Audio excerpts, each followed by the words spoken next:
10 సంవత్సరాల నుంచి నిర్లక్ష్యానికి గురైన తెలంగాణ తల్లి విగ్రహ ప్రతిష్ట శంకుస్థాపన కార్యక్రమం ఈరోజు ఈ ప్రభుత్వం తీసుకోవడాన్ని వారందరూ కూడా ఇక్కడికి వచ్చి ఈ ప్రభుత్వం చేపట్టిన కార్యక్రమానికి అండగా నిలబడ్డందుకు మనస్ఫూర్తిగా ధన్యవాదాలు.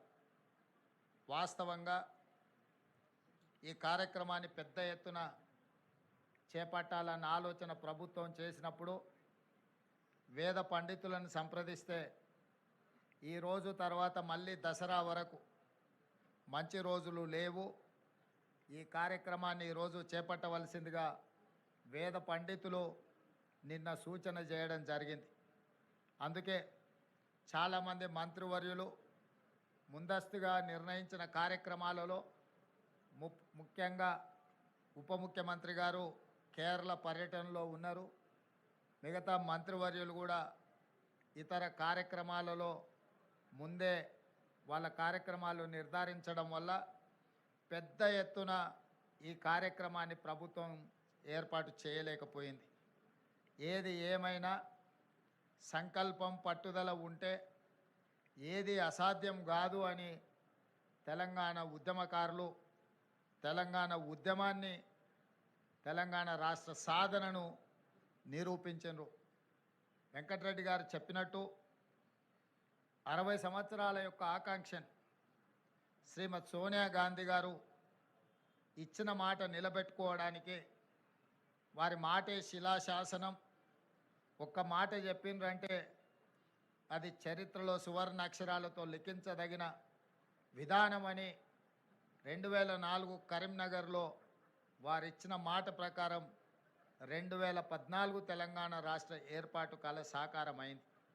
2014 నుంచి 2024 వరకు దాదాపుగా 10 సంవత్సరాల అధికారంలో ఉన్న వాళ్ళు ఎన్నెన్నో నిర్మించడం, ప్రపంచానికే ఆదర్శంగా నిలబడ్డం, చాలా విషయాలు గొప్పలు వాళ్ళు ప్రస్తావించడం జరిగింది. నేను పెద్దగా రాజకీయ విమర్శలకు నేను వెళ్ళదలుచుకోలేదు, కానీ 10 సంవత్సరాలు పరిపాలన చేపట్టిన వాళ్ళు తెలంగాణ తల్లిని తెరమరుగున పడవేసిండ్రు.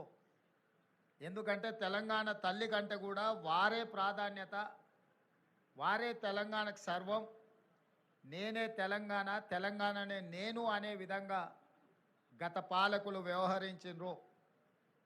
ఆ విధానానికి కాంగ్రెస్ పార్టీ ప్రజలెన్నుకున్న ప్రభుత్వం ప్రజాపాలన ఆ పాత విధానాలకు విరుద్ధం ప్రగతి భవన్ పేరు మీద పెద్ద గడిని నిర్మించుకొని చుట్టూతా ముళ్ళ కంచెలు ఏర్పాటు చేసుకొని వందలాది మంది పోలీసుల పహారల మధ్యలో వారు భద్రంగా అక్కడ ఉండి తెలంగాణ ప్రజలకు ప్రవేశం లేదు అని నిషేధించిన ప్రగతి భవన్ను ప్రజాభవన్గా మార్చి జ్యోతిరావు పూలే భవన్గా ఈరోజు తెలంగాణ ప్రజలు ఏ సమస్యలు ఉన్నా స్వేచ్ఛగా లోపలికి వెళ్ళొచ్చు, అక్కడున్న ప్రజాప్రతినిధులకు అధికారులకు విన్నవించవచ్చు, ఆ సమస్యల్ని పరిష్కరిస్తాము అని చెప్పి గడిగా మారిన ప్రజాభవన్ను ఈరోజు వాళ్ళు ప్రగతి భవన్ పేరు మీద ప్రజలకు దూరం చేస్తే ప్రజాభవన్ పేరు మీద మన ప్రభుత్వం ప్రజలకు అందుబాటులోకి తీసుకొచ్చి దేశానికే ఆదర్శంగా ఈ ప్రభుత్వం నిలబడ్డది.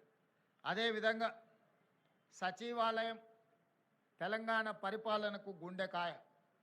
తెలంగాణ ప్రజల యొక్క ఆకాంక్షలు నెరవేరాలన్నా, తెలంగాణ రాష్ట్ర అభివృద్ధి జరగాలన్నా ఈ సచివాలయం నుంచే విధానపరమైన నిర్ణయాలు జరగాలి, ప్రజాప్రభుత్వం పరిపాలన సాగించాలి, మంత్రివర్గ సహచరులు ఇక్కడి నుండే నిర్ణయాలు చేయాలి, ప్రజలు వాళ్ళ యొక్క విజ్ఞప్తులను వాళ్ళ యొక్క సమస్యలను తెలియజేయడానికి ముఖ్యంగా మంత్రులు ప్రజలకు అందుబాటులో ఉండాలి. ఇది సచివాలయ విధి విధానాలు. కానీ 10 సంవత్సరాలు మంత్రులు కానీ ముఖ్యమంత్రి కానీ ఆనాటి ప్రజాప్రతినిధులు ఎవరు కూడా ప్రజలకు అందుబాటులో లేకపోవడం, ప్రజలకు సచివాలయంలోకి ప్రవేశమే నిషేధం జరిగింది. అదేవిధంగా తెలంగాణ తల్లి విగ్రహం 10 సంవత్సరాలు వాళ్ళు ఏర్పాటు చేయలేదు. దాదాపుగా 22.5 లక్షల కోట్ల రూపాయల ఈ 10 సంవత్సరాలలో ప్రభుత్వం ఆనాటి ప్రభుత్వం ఖర్చు పెడితే తెలంగాణ తల్లి విగ్రహానికి అయ్యే 1,00,00,000 రూపాయలు అవుతుండొచ్చు మహా అంటే. అయినా వాళ్ళకు మనసు రాలేదు, తెలంగాణ తల్లి విగ్రహం పెట్టలేదు.